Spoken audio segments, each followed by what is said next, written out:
The 22nd lesson I have learned from the people of Broadway Church is the power of social capital. Several years ago, I noticed that Diamond was saying something very surprising when he met someone new, especially if that person was someone who had a lot of money and thought that Diamond was going to ask them for some money. Diamond would say, "I don't want your money. What I want you to share is 10 of your friends." I'm a social banker, Diamond would say, a social capital banker. That made sense to me.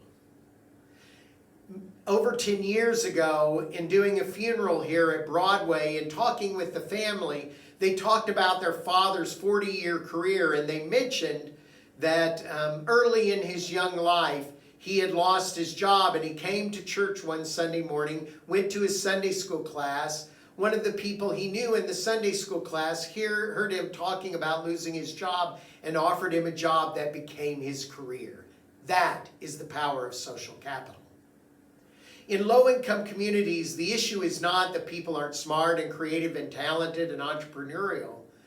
The problem often is that people are not so well connected outside of the local community. And why is that? Because people in low-income communities are often thought of for what they are missing, not for what they have.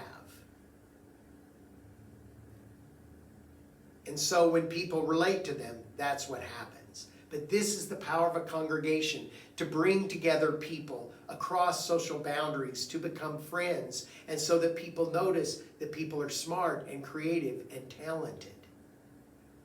That is why parties are so important. Parties are places where people fall in love with each other. Parties are places for mutual delight and for health and economic growth. Parties that I've seen around the people of Broadway's lives are places where I have seen people walk out with jobs. I have seen people walk out with new opportunities to share their art, their creativity. I have seen people walk out with scholarships for higher education.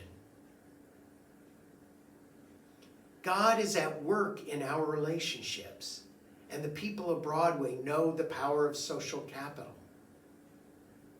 Across the country and even beyond that, there's a lot of talk in mission these days about relationships.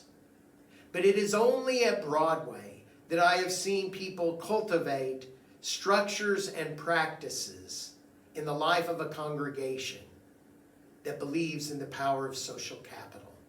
Thank you, Broadway.